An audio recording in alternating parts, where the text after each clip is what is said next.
Hello students, how are you? Good. Okay, let us start about our next topic. Our topic is price determination under perfect competition. हम पढ़ रहे हैं market और market के अंदर क्या पढ़ रहे हैं? Perfect competition market. ठीक है, इससे पहले हमने इसकी फीचर्स देखी हैं कि what is the meaning of perfect competition. ठीक है, वो आप समझेंगे. उसके बाद आपको समझ में आ जाएगा कि प्राइस कैसे डिटरमिन होते हैं. ठीक है, अब देखो कोई भी चीज आपने लेनी है, मार्केट में जाते हो तो प्राइस डिटरमिन होना बहुत जरूरी है. कैसे? आप मार्केट में गए एप्पल लेने के लिए. ठीक है, एप्पल वाले ने आपको प्राइस बताए 70 रुपीज. ठीक है, आप पे करना चाहते हैं 50 रुपीज. क्या एप्पल सेल होंगे? वो 70 में दे रहा है, आपके पास है पे करने के लिए 50 रुपीज. तो यहां पर क्या होगा? डिमांड और सप्लाई एक दूसरे के बराबर नहीं होंगे और प्रोडक्ट सेल नहीं होगा. अब कैसे सेल होगा? या तो वो 20 रुपीज आपको कम करे, ठीक है, या आप उसको 70 रुपीज पे करें. हो सकता है ना ऐसे कि आप रेट बढ़ा दें कि कोई बात नहीं 70 रुपीज ले लो, या वो आपको कहे कि कोई बात नहीं आप 50 रुपीज दे दो. तभी क्या होगा? उसका प्रोडक्ट सेल होगा. ठीक है, इसका मतलब कुछ भी चीज सेल करने के लिए डिमांड और सप्लाई का एक दूसरे के बराबर होना जरूरी होता है कि बेचने वाला भी तैयार हो उस रेट पर और खरीदने वाला भी तैयार हो उस रेट पर. वहां पर क्या होते हैं? प्राइस डिटरमिन हो जाते हैं. क्लियर हो गया कि आप एक फिक्स रेट आ जाएगा जहां पर सेल करने वाला भी तैयार है और खरीदने वाला भी तैयार है. यहां और ज्यादा क्लियर करते हैं. आपने एग्जांपल ले लिया सप्लाई करने वाले का. ठीक है, ये आप हैं डिमांड करने वाले और ये क्या है? प्राइजेस. जब किसी चीज के प्राइजेस 5 रुपीज थे तो आप क्या कर रहे थे? डिमांड कर रहे थे 10 की और बेचने वाला सप्लाई करने वाला कितनी से सप्लाई कर रहा था? 50 गुड्स सेल कर रहा था. क्यों कर रहा था? क्योंकि प्राइजेस क्या थे? ज्यादा थे, उसको फायदा ज्यादा हो रहा था तो वो 50 गुड्स बेचना चाहता है. लेकिन आप ज्यादा प्राइजेस पर डिमांड कम कर रहे हो. प्राइजेस क्या हो जाते हैं?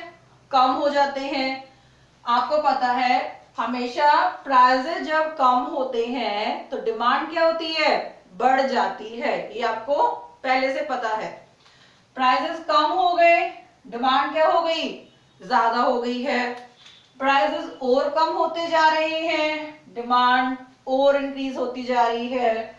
प्राइजेस जैसे जैसे कम होते जाएंगे डिमांड वैसे वैसे ही बढ़ती जाएगी. इन दोनों में हमेशा नेगेटिव रिलेशनशिप होता है. जब एक डिक्रीज होता है तो दूसरा इंक्रीज हो जाता है. और इन दोनों में क्या होता है? पॉजिटिव रिलेशन होता है. प्राइजेस कम होते हैं तो सप्लाई भी कम हो जाती है. प्राइजेस ज्यादा होते हैं तो सप्लाई भी ज्यादा हो जाती है. ठीक है, अब देख लो ये आपको क्या निकल गई? एक ऐसी लाइन निकलती है जहां पर सप्लाई करने वाला और डिमांड करने वाला इक्विलिब्रियम में होता है. ठीक है, कौन सा पॉइंट है वो? ये वाला पॉइंट जहां पर वो 30 गुड्स सेल करना चाहता है और हम 30 गुड्स की डिमांड कर रहे हैं तो प्राइसेस क्या फिक्स होंगे? 3 रुपीज. ठीक है, जहां पर डिमांड और सप्लाई एक दूसरे के इक्वल हो जाते हैं वहां पर क्या होता है? प्राइस डिटरमिन हो जाते हैं. खरीदने वाला भी तैयार है और बेचने वाला भी तैयार है. अब यहां पर हम इसकी को डायग्राम से शो करेंगे यहाँ पर आपने लेनी है क्वांटिटी, कितनी क्वांटिटी सेल हो रही है, और यहाँ पर आपने लेने हैं प्राइजेस। ये आपका सप्लाई कर्व जो पॉजिटिव शेप का होगा, ये आपका डिमांड कर्व जो नेगेटिव शेप का होगा। इक्विलिब्रियम कहाँ होगा? जहां पर सप्लाई और डिमांड एक दूसरे को टच करते हैं। इसका मतलब क्या होगा? यहाँ पर 3 रुपीज प्राइस फिक्स हो जाएंगे, और यहां से क्या कितनी क्वांटिटी निकलेगी? 30 क्वांटिटी निकलेगी जो आप खरीदना चाहते हो और बेचने वाला बेचना चाहता है। ये क्या हो गया आपका इक्विलिब्रियम पॉइंट। ठीक है, इसी से यहां एक लाइन ड्रॉ करोगे जहां से हमने निकालनी है average revenue and marginal revenue. ठीक है, सेम यहां पर आप लोगे क्वांटिटी और यहां पर आप लोगे रेवेन्यू। ठीक है, ये क्या होंगे? प्राइस फिक्स हो जाएंगे 30 रुपीज। कहां फिक्स हुए? इसे हम क्या कहेंगे कि इंडस्ट्री में 30 रुपीज प्राइस फिक्स हो गए हैं। किसके? शुगर के। अब आपने कितने प्राइस फिक्स हो गए? 30 रुपीज। अब आपकी मर्जी है कि आपने जितनी मर्जी क्वांटिटी सेल करनी है करो, लेकिन प्राइसेस क्या रहेंगे? 30 रुपीज। ठीक है, आपको फायदा होता है 30 में तो आप सेल करो, आपको फायदा नहीं होता तो अपना बिजनेस बंद करो और कोई और बिजनेस सोचो। ठीक है, लेकिन प्राइसेस क्या रहेंगे?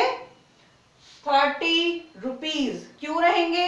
क्योंकि ये डिमांड और सप्लाई के इक्विलिब्रियम से फिक्स हुए हैं।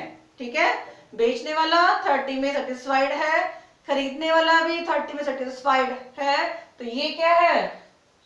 Equilibrium prices. ठीक है, यहां पर क्या होता है? हमेशा AR इक्वल टू MR होती है।